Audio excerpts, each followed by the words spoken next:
ಹೊನ್ನಾವರ ತಾಲೂಕಿನ ಗೇರುಸೊಪ್ಪ ಸಾಗರ ರಸ್ತೆಯ ಸುಳಿಮುರುಕಿ ತಿರುವು ಹತ್ತಿರ ಲಾರಿ ಪಲ್ಟಿಯಾಗಿ ಇಬ್ಬರು ಮೃತಪಟ್ಟು 3 ಗಾಯಗೊಂಡ ಘಟನೆ ಭಾನುವಾರ ತಡರಾತ್ರಿ ಸಂಭವಿಸಿದೆ. ಕಬ್ಬಿಣದ ಆಟದ ಸಾಮಾನುಗಳನ್ನು ತುಂಬಿಕೊಂಡು ಸಾಗರ ಕಡೆಯಿಂದ ಹೊನ್ನಾವರ ಕಡೆಗೆ ಬರುತ್ತಿದ್ದ ಲಾರಿಯು ಸುಳಿಮುರುಕಿ ತಿರುವು ಬಳಿ ಪಲ್ಟಿಯಾಗಿದೆ.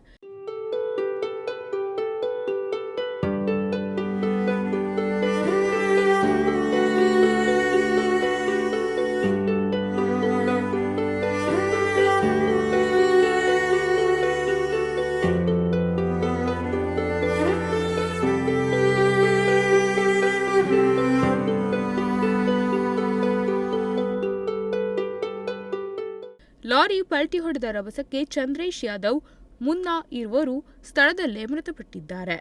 ಸಜ್ಜನ್ ಕುಮಾರ್ ಗಣರ್ವಿ, ಪಪ್ಪು ಕುಮಾರ್ ಗಾಯಗೊಂಡವರಾಗಿದ್ದಾರೆ.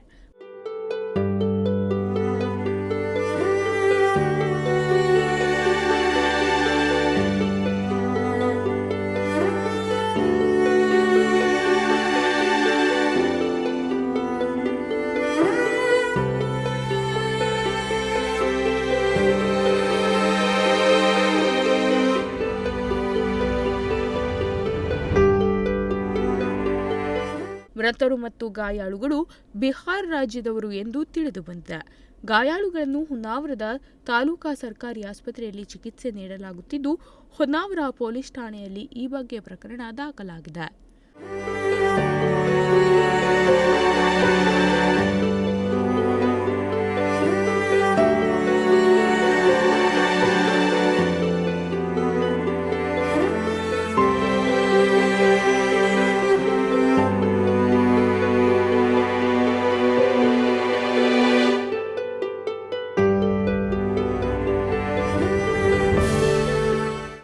ನಾಗರಾಜ್ ನಾಯ್ಕ್, ನುಡಿಸಿರಿ ನ್ಯೂಸ್, ಹೊನ್ನಾವರ.